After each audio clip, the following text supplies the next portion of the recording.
23 del Estado de Hidalgo, Rodrigo Durán Soto, participa con el tema La reforma laboral.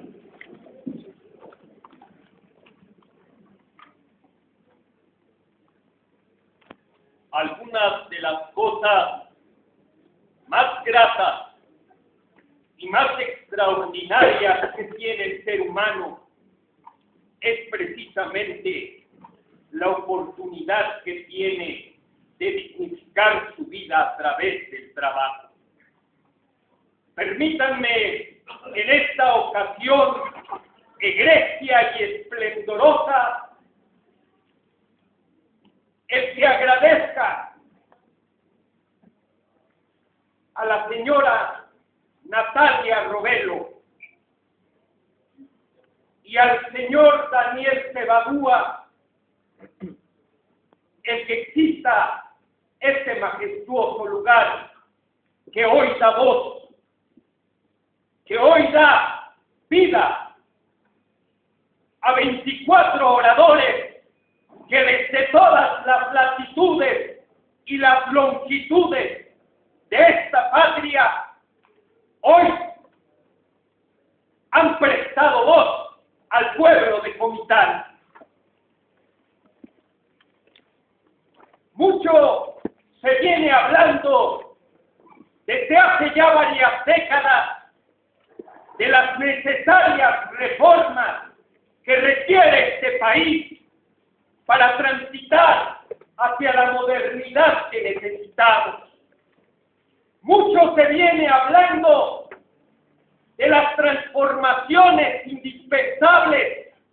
para hacer de este México una nación de vanguardia y la nación que aquí mis compañeros se han referido de forma tajante al decir que este pueblo ha sido magnífico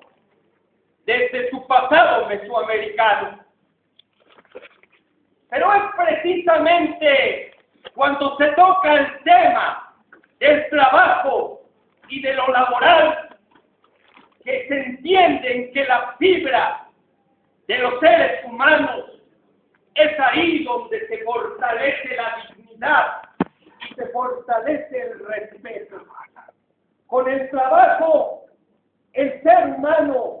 logra aportar lo necesario para su manutención. Solamente con el trabajo logra generar esa capacidad para poder hacer y hacerse de su familia la posibilidad de llevar la subsistencia necesaria para una vida que reclama y para una vida que nos demanda cada vez más satisfactores. Por eso es que la Revolución Mexicana de 1910 tenía como postulados principales el que al mexicano se le entendiera como persona y como ser humano, que se le dejara de ver como un animal, que se le dejara de ver como una bestia de carga y que la dignidad se elevara a rango constitucional. Por eso es que los liberales que hicieron precisamente la reforma, y me estoy refiriendo a aquellos que seguían de forma acertada a Benito Juárez García, y desde luego que aquellos que también hicieron despampanante esta época liberal, como fue Francisco Zarco, como fue Guillermo Prieto, como fue Ignacio Ramírez, aportaban desde ese momento ideas nutridas para el fortalecimiento de una nación más esplendorosa y que su destino estaba llamado a la grandeza. Es por eso que gente como Ricardo Flores Magón escribía en sus diarios Regeneración,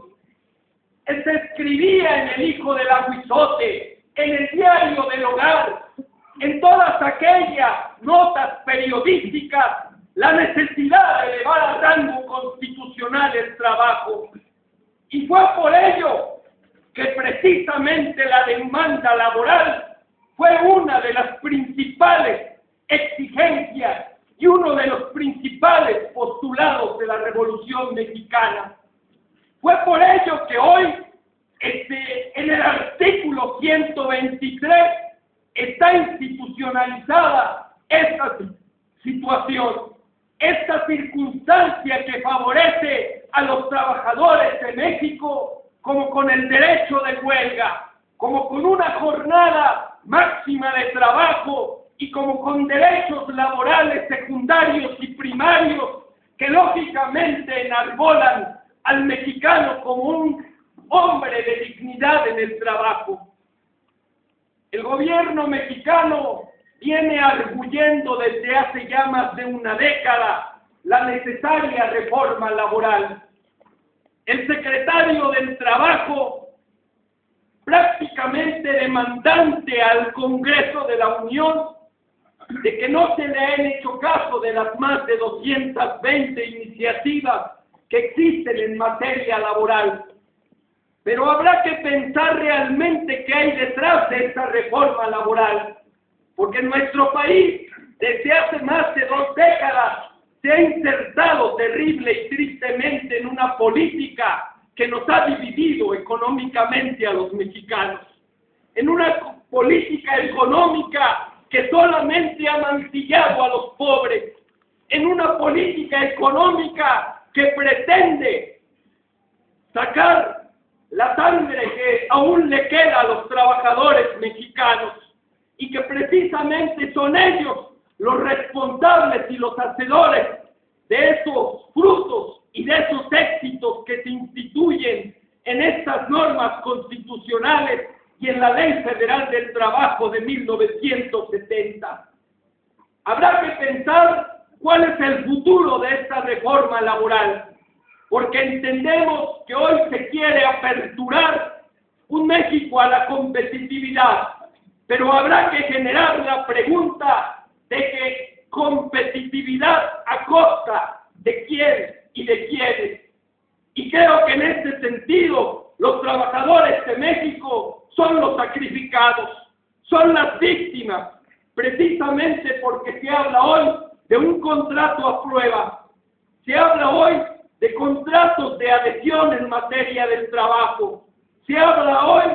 de suprimir los derechos fundamentales del trabajo, incluso se maneja también la situación de que la justicia laboral es lenta, pero además de eso no se piensa en hacer precisamente una jurisdicción laboral más entregada a las necesidades del pueblo.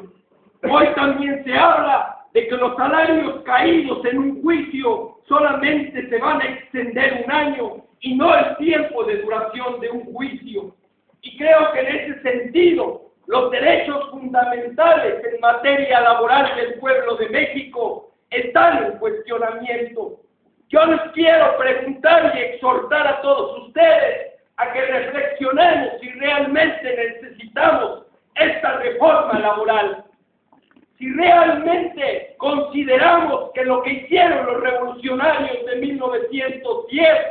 no sirve para esta época y que es necesario modernizar el conjunto de derechos laborales que creo yo que son de vanguardia, que creo yo que son en una estructura pujante, porque no hay derechos laborales que se tengan en ningún otro país que sean más elementales que los que se tienen considerados en nuestra Constitución y en la Ley Federal del Trabajo. Todos, absolutamente todos, vivimos y necesitamos un trabajo. Todos, absolutamente todos, vivimos de esa posibilidad. Vayamos pues a este ejercicio de reflexión y pensemos que antes de reformar leyes, primero se reformen las conciencias.